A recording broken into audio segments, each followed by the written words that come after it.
நம்ம வீட்ல இந்த மாதிரி இடிகள் வந்து வச்சிருப்போம். அத வந்து இஞ்சி பூண்டு நசுக்கிறதுக்கு யூஸ் பண்ணுவோம். அது இல்லாம நெறைய விஷயத்துக்கு நம்ம டே டு டே லைஃப்ல யூஸ் பண்ணிக்கலாம். அது என்னன்னு தெரிஞ்சுக்க வீடியோவ ஸ்கிப் பண்ணாம ஃபுல்லா பாருங்க. Hi friends, welcome back to our channel. எல்லாரும் எப்படி இருக்கீங்க? கண்டிப்பா நல்லா இருப்பீங்க நம்புறேன். இன்னைக்கு நம்ம சேனல்ல எல்லாருக்குமே ரொம்ப யூஸ்ஃபுல்லா இருக்கக்கூடிய டிப்ஸ் தான் ஷேர் பண்ணியிருக்கேன். ஸோ நீங்க இப்ப தான் நம்ம சேனல ஃபர்ஸ்ட் டைம் பார்க்குறதா இருந்தா இப்பவே சப்ஸ்கிரைப் பண்ணிக்கோங்க. கூட இருக்க பெல் சிம்பல கிளிக் பண்ணிக்கோங்க. இப்ப வாங்க வீடியோக்குள்ள போலாம். நம்ம சர்க்கரை வந்து ஸ்டோர் பண்ணி வச்சுருப்போம். ஸோ ஸ்டோர் பண்ணி வச்சுருக்க சர்க்கரையில நெறைய எறும்பு வந்துருச்சு. அந்த எறும்பெல்லாம் வெளிய எடுக்கணும்னு நெனச்சிங்கன்னா, இந்த டிப்ப ஃபாலோ பண்ணிக்கோங்க. அதே மாதிரி அந்த கண்டெய்னர்ல வந்து பூண்டு சாறை வந்து லைட்டா நசுக்கி தேய்ச்சி விட்டிங்கன்னா, கண்டெய்னருக்குள்ளேயும் வந்து பார்த்திங்கன்னா, எறும்பு போகாம இருக்கும். இதுக்கு வந்து ஒரு அகலமான பிளேட் வந்து எடுத்துக்கோங்க. இப்போ இந்த பிளேட்ல வந்து எறும்பு வந்த சர்க்கரைய வந்து நல்லா இந்த மாதிரி கொட்டிட்டு ஸ்ப்ரெட் பண்ணி விட்டுக்கோங்க.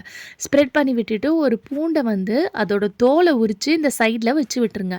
இந்த மாதிரி வச்சு விடும்போது, இதோட காரமான ஸ்மெல்லுக்கு இதில இருக்கக்கூடிய எல்லா எறும்பும் வந்து பார்த்திங்கன்னா வெளியேறிரும். பட் இது கீழ ஒரு பாத்திரம் வச்சுட்டு, அதில வந்து தண்ணி வச்சுட்டு, அதுக்கு மேல வந்து நீங்க இந்த பிளேட்ட வச்சு விடுங்க.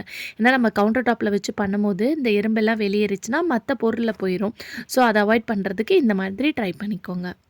நம்ம ஹாட் பாக்ஸில் ஏதாவது சமைச்சிருப்போம். நான்வெஜ்லாம் சமைச்ச ஸ்மெல் வந்து நெக்ஸ்ட் டைம் எடுத்து யூஸ் பண்ணும்போது இருக்கும். இல்ல ரொம்ப நாள் கழிஞ்சு எடுத்திருப்போம் ஹாட் பாக்ஸ்னாலும், அதில வந்து பார்த்திங்கன்னா, அந்த ஸ்மெல் இருக்கும். அத அவாய்ட் பண்ணுறதுக்கு நம்ம லெமன் வந்து ஜூஸ் பிழிஞ்சதுக்கப்புறம் அந்த தோல் இருக்கும் இல்லையா? அத தூக்கி போடாம ஒரு பாக்ஸில போட்டு ஃப்ரிட்ஜில ஸ்டோர் பண்ணி வச்சுக்கிட்டிங்கன்னா, நிறைய கிளீனிங் டிப்ஸ்க்கு வந்து நம்ம யூஸ் பண்ணிக்கலாம். இப்போ இந்த ஹாட் பாக்ஸில இந்த லெமன் தோல வந்து போட்டுட்டு, கொஞ்சமா சுடு தண்ணி சேர்த்துக்கோங்க. சேர்த்துட்டு இத மூடி போட்டுட்டு நல்லா வந்து ஷேக் பண்ணிக்கோங்க. இந்த மாதிரி ஷேக் பண்ணிவிட்டு ஒரு 1/2 அன் ஹவர் வந்து இத அப்படியே விட்டுருங்க. ஸோ 1/2 அன் ஹவருக்கு அப்புறமா இந்த நம்ம தோல் போட்டு வச்சுருக்கோம் இல்லையா? லெமன் தோல். அந்த தோல வச்சே அந்த ஹாட் பாக்ஸ் ஃபுல்லா உள்ள, வெளியெல்லாம் நல்லா வந்து தேய்ச்சு விட்டு ஸ்க்ரப் பண்ணி க்ளீன் பண்ணிக்கோங்க. க்ளீன் பண்ணிவிட்டு அதுக்கப்புறம் நீங்க நார்மல் டிஷ் வாஷ் சோப் போட்டு நீங்க வாஷ் பண்ணி எடுத்தீங்கன்னா, இதில இருக்கக்கூடிய எல்லா ஸ்மெல்லும் வந்து பார்த்திங்கன்னா, க்ளீனா உங்களுக்கு ரிமூவ் ஆயிரும். நல்லா ஃப்ரெஷ்ஷா இருக்கும். ஸோ உங்க வீட்ல ஹாட் பாக்ஸில இந்த மாதிரி பேடான ஸ்மெல் வருதுன்னா, கண்டிப்பா இந்த டிப்ப வந்து ட்ரை பண்ணி பார்த்துட்டு எப்படி இருந்துச்சுன்னு கமெண்ட் பாக்ஸில கமெண்ட் பண்ணுங்க. அடுத்த டிப் என்னன்னு பார்க்கலாம். நம்ம லெமன் வந்து 1/2 லெமன் யூஸ் பண்ணிவிட்டு, 1/2 லெமன் வந்து வச்சுருப்போம் இல்லையா? ஸோ அத வந்து ஃப்ரெஷ்ஷா இருக்கிறதுக்கு நம்ம யூஸ் பண்ண அந்த லெமனோட தோல வந்து தூக்கி போடாதீங்க. அந்த லெமன வச்சே இத கவர் பண்ணி நீங்க ஃப்ரிட்ஜில வச்சுக்கலாம். இந்த மாதிரி வைக்கும்போது இருக்கக்கூடிய லெமன் வந்து பார்த்திங்கன்னா, உங்களுக்கு ஃப்ரெஷ்ஷா இருக்கும். அப்படி இல்லன்னா, பாதி லெமன்ல வந்து கொஞ்சமா உப்ப தடவிட்டு கூட நீங்க வைக்கலாம். இந்த டிப் வந்து நான் ஆல்ரெடி ஷேர் பண்ணியிருக்கேன். ஸோ கொஞ்சமா உப்ப வந்து நல்லா ஸ்ப்ரெட் பண்ணி தேய்ச்சுட்டு நீங்க அப்படியே கூட நீங்க வச்சாலும் உங்களுக்கு ஃப்ரெஷ்ஷா இருக்கும். ட்ரை பண்ணி பாருங்க.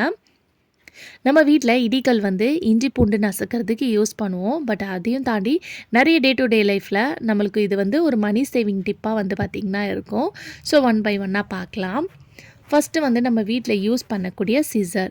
சிசரில் வந்து நம்ம கிச்சனில் வச்சு யூஸ் பண்ணுறனால, நம்ம டெய்லி யூஸ் பண்ணும்போது ஷார்ப் வந்து பார்த்திங்கன்னா கம்மியாயிரும். ஸோ அதுக்கு இந்த மாதிரி ட்ரை பண்ணுங்கள். அந்த இடிகளோட கைப்பகுதி இருக்கு இல்லையா? அதை எடுத்துட்டு, இந்த சிசரை நம்ம கட் பண்ணுவோம் இல்லையா? அந்த மாதிரி இந்த இடிகளில் வந்து நம்ம இந்த மாதிரி தேய்ச்சி விட போகிறோம். ஸோ இந்த மாதிரி தேய்ச்சி விடும்போது உங்களுக்கு நல்லா வந்து பார்த்திங்கன்னா ஷார்ப் ஆகும்.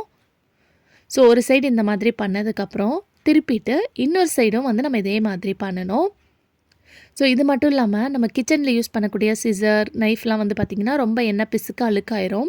ஸோ அதை க்ளீனும் நீங்கள் பண்ணணும். அப்போ தான் உங்களுக்கு வந்து ஷார்ப்பும் வந்து பார்த்திங்கன்னா நல்லாயிருக்கும். நம்ம ஷார்ப்பன் மட்டும் பண்ணிவிட்டு சம்டைம்ஸ் வந்து பார்த்திங்கன்னா நம்ம கட் பண்ணோன்னா ஸ்டக் ஆயிரும். ஸோ அதை அவாய்ட் பண்ணுறதுக்கு நல்லா க்ளீன் பண்ணி வச்சுக்கோங்க. அதுக்கான டிப் வந்து நான் ஷேர் பண்ணியிருக்கேன். நீங்கள் இன்னும் பார்க்கலன்னா நான் கார்ட்ஸில் கொடுக்குறேன். செக் பண்ணி பாருங்கள். அடுத்தது நம்ம காய் துருவுறதுக்கு யூஸ் பண்ணுற கிரேட்டர். இந்த கிரேட்டரை வந்து ஷார்ப்பன் பண்ணுறதுக்கு நம்ம காய் எப்படி திருவுவோமோ அதுக்கு ஆப்போசிட் சைடில் வச்சுருங்க கிரேட்டரை. வச்சுட்டு அந்த இடிகல்லோட கைப்பகுதி இருக்கு இல்லையா? அதை வந்து நல்லா ஸ்க்ரப் பண்ணி இந்த மாதிரி தேய்ச்சி விடுங்க. ஸோ மேலேயும் கீழேயும் இந்த மாதிரி நல்லா ஸ்க்ரப் பண்ணி தேய்ச்சி விடணும். இந்த மாதிரி தேய்ச்சி விடுறனால உங்கள் கிரேட்டர் வந்து பார்த்திங்கன்னா நல்லா ஷார்ப்பன் ஆயிரும். இதே மாதிரி நம்ம பீலர்லாம் கூட வச்சுருப்போம் இல்லையா? இந்த உருளைக்கிழங்கு தோலெல்லாம் ரிமூவ் பண்ணுறதுக்கு அந்த பீலரை ஷார்ப்பன் பண்ணணும்னு நினச்சாலும் இதே மெத்தடில் ட்ரை பண்ணி பாருங்கள். அடுத்தது வந்து நம்ம வீட்டில் இருக்கக்கூடிய நைஃப். அதை ஷார்ப் பண்ணுறதுக்கு இந்த மாதிரி அந்த இடிகள் மேலே இந்த மாதிரி நல்லா வந்து தேய்ச்சி விடுங்க. ஸோ இந்த இடம் வந்து உங்களுக்கு கொஞ்சம் கர்வாக இந்த மாதிரி இருக்கிறனால உங்களுக்கு கஷ்டமாக இருக்குன்னு நினச்சிங்கன்னா இதை வந்து திருப்பி போட்டுக்கோங்க. திருப்பி போட்டுட்டு நல்லா இந்த மாதிரி தேய்ச்சி விட்டிங்கன்னா, அழகா வந்து பார்த்திங்கன்னா ஷார்ப்பன் ஆயிரும். இதுக்காக நம்ம கடையில போய் சாணம் பிடிக்கணுன்ற அவசியமே கிடையாது. இது ஒரு மணி சேவிங் டிப்பா இருக்கும். ஸோ நம்ம வீட்ல இருக்கக்கூடிய பொருள வச்சே ஈஸியா வந்து பார்த்திங்கன்னா, நீங்க உங்க நைஃப வந்து ஷார்ப்பன் பண்ணிரலாம். அடுத்ததா நம்ம பூண்டு உரிக்கிறது எல்லாருக்குமே ரொம்ப கஷ்டமா இருக்கும். அத வந்து ஈஸியா வந்து எப்படி உரிக்கிறதுன்றத பார்க்கலாம். அதுக்கு வந்து நம்ம இடிக்கல் கொள்ளிய வச்சு கூட நீங்க நசிக்கிறதா இருந்தா நசிக்கிக்கலாம். நான் வந்து கவுண்டர் டாப் மேல வந்து இந்த மாதிரி வச்சுட்டு, லைட்டா இந்த மாதிரி நசுக்குனீங்கன்னா, உங்களுக்கு அந்த தனித்தனியா பூண்டு பல் எல்லாமே வந்து உங்களுக்கு கெடைச்சிரும். ஸோ இந்த மாதிரி 2ஆ வந்து பார்த்திங்கன்னா உங்களுக்கு வந்துரும். திருப்பி வந்து இதுக்கு மேலே வச்சு இன்னும் 2, 3 வாட்டி இந்த மாதிரி நசுக்குனிங்கன்னா, இன்னும் தனித்தனியா உங்களுக்கு வந்துரும். ஸோ அப்பப்போ நீங்கள் யூஸ் பண்ணும்போது நம்ம டே டு டே லைஃப்பில் கத்திய வச்சுட்டு நம்ம சமைச்சிட்டு உரிச்சிட்டு இருந்தோம்னா டைம் ஆகும். அந்த டைமில் இந்த டிப்பை வந்து நீங்கள் ஃபாலோ பண்ணிக்கலாம். அப்படி இல்லைனா மொத்தமாக நீங்கள் பூண்டு உரிச்சு வைக்கிறதா இருந்தாலும் இந்த மெத்தட் ஃபாலோ பண்ணி உரிச்சிங்கன்னா ஈஸியாக எவ்வளோ பூண்டு இருந்தாலும் நீங்கள் வந்து உரிச்சிடலாம். இப்போ நம்ம தனித்தனியாக பூண்டு பல்ல வந்து இந்த மாதிரி இடிகளை வச்சு நசுக்க போகிறோம். ஸோ இந்த மாதிரி நசுக்குனாலே உங்களுக்கு ஈஸியாக வந்து பார்த்திங்கன்னா பூண்டோட தோல் மட்டும் தனியாக வந்துடும். ஸோ காலையில் டைமில் நம்ம அவசரமாக சமைக்கும் போது கத்தி வச்சு ஒரு பூண்டும் வந்து உரிச்சிட்டு இருந்தோம்னா நம்மளுக்கு வந்து ரொம்பவே வந்து பார்த்திங்கன்னா டென்ஷன் ஆயிரும். ஏன்னா நம்மளுக்கு டைமே இருக்காது அரிபரியாக சமைக்கிற டைமில். ஸோ அந்த டைமில் வந்து இந்த டிப் வந்து பார்த்திங்கன்னா ரொம்ப ஹெல்ப்ஃபுல்லாக இருக்கும். ஸோ லைட்டாக தான் நான் அந்த மாதிரி நசுக்குனேன். பாருங்கள் உங்களுக்கு அதோட ஸ்கின் மட்டும் எவ்வளோ அழகாக தனியாக வந்துருச்சுன்னு சொல்லிட்டு. ஸோ இந்த மெத்தட் ஃபாலோ பண்ணி நீங்கள் எவ்வளோ பூண்டு இருந்தாலும் ஈஸியாக வந்து பார்த்திங்கன்னா உரிச்சிடலாம். ஸோ பார்க்கும்போதே உங்களுக்கு தெரியும். ஸோ லைட்டாக மட்டும் நீங்கள் அந்த பூண்டு மேலே நசுக்குனா போதும். உங்களுக்கு அந்த ஸ்கின் மட்டும் அந்த லேயர் தனியாக ரிமூவ் ஆயிரும். அதுக்கப்புறம் நீங்கள் உரிச்சு எடுக்கிறதுக்கு ஈஸியாக இருக்கும். நிறைய பேருக்கு கத்தி வச்சுலாம் பூண்டு உரிச்சோன்னா கை வந்து பார்த்திங்கன்னா அந்த நகம்லாம் வலிக்கும். அந்த மாதிரி இருக்கிறவங்களாம் இந்த டிப்பை ட்ரை பண்ணி பாருங்கள். ரொம்ப ஹெல்ப்ஃபுல்லாக இருக்கும். இந்த டிப் பிடிச்சிருந்துச்சுன்னா இந்த வீடியோக்கு ஒரு லைக் கொடுங்க. அடுத்த டிப் என்னென்னு பார்க்கலாம். நம்ம நிறைய டிஃபன் பாக்ஸ் வந்து யூஸ் பண்ணுவோம். சம்டைம்ஸ் டிஃபன் பாக்ஸ் ரொம்ப நாள் கழிஞ்சு எடுக்கும்போது பார்த்திங்கன்னா ஓப்பன் வந்து பண்ணோன்னா ஆகாது. ஸோ அதை அவாய்ட் பண்ணுறதுக்கும் பசங்களுக்கு லஞ்ச் கொடுத்து அனுப்பும்போது டிஃபன் பாக்ஸ் வந்து ரொம்ப டைட்டாக இருக்குது, ஓப்பன் பண்ணாங்கன்னா சம்டைம்ஸ் சாப்பாடெலாம் மேலே கொட்டிப்பாங்க. அதை அவாய்ட் பண்ணுறதுக்கும் எப்போவுமே லஞ்ச் பாக்ஸ் வந்து மூடும்போது இந்த மவுத் பார்ட் இருக்கு இல்லையா, அந்த லஞ்ச் பாக்ஸோட கேப்லேயும் சரி அதோட கிண்ணத்துலேயும் இந்த மாதிரி கொஞ்சமாக ஆயில் வந்து அப்ளை பண்ணி விடுங்க. அது என்ன ஆயிலாக இருந்தாலும் பரவாயில்ல.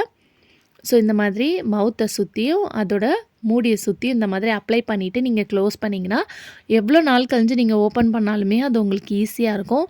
ஸோ நீங்கள் லஞ்ச்லாம் எடுத்துகிட்டு போகிறீங்க, உங்களால் டிஃபன் பாக்ஸ் ரொம்ப டைட்டாக இருக்கும், ஓப்பன் பண்ண முடியலன்னா கண்டிப்பாக இந்த டிப்பை வந்து ட்ரை பண்ணி பாருங்கள். இது இதுக்குன்னு மட்டும் இல்லாமல் நம்ம வீட்டில் ஸ்டீலில் யூஸ் பண்ணக்கூடிய நிறைய பாத்திரத்துக்கும் வந்து பார்த்திங்கன்னா இந்த டிப்பை வந்து நீங்கள் ஃபாலோ பண்ணிக்கலாம். மெயினாக குழம்புலாம் கொண்டு போகிறோன்னா சம்டைம்ஸ் ஓப்பன் பண்ணோன்னா மேலெலாம் வந்து பார்த்திங்கன்னா கொட்டிப்போம். ஸோ அந்த மாதிரி குழம்பு டப்பா இருந்துச்சுன்னா அதுலேயும் வந்து இந்த மாதிரி லைட்டாக வந்து ஆயில் வந்து தடவி விடுங்க. ஸோ இந்த மாதிரி தடவி விட்டிங்கன்னா உங்களுக்கு வந்து ஈஸியாக வந்து ஓப்பன் பண்ணிடலாம். கண்டிப்பாக ட்ரை பண்ணி பாருங்கள். இந்த டிப் கண்டிப்பாக உங்களுக்கு யூஸ்ஃபுல்லாக இருக்கும்னு நினைக்கிறேன். ஓகே ஃப்ரெண்ட்ஸ், இன்றைக்கி வீடியோவில் நான் ஷேர் பண்ணி இந்த டிப் கண்டிப்பாக உங்களுக்கு யூஸ்ஃபுல்லாக இருக்கும்னு நினைக்கிறேன். அப்படி யூஸ்ஃபுல்லாக இருந்துச்சுன்னா மறக்காம நம்ம சேனலை லைக் பண்ணுங்கள், ஷேர் பண்ணுங்கள், கமெண்ட் பண்ணுங்கள், சப்ஸ்கிரைப் பண்ணிக்கோங்க. தேங்க்யூ ஃபார் வாட்சிங்.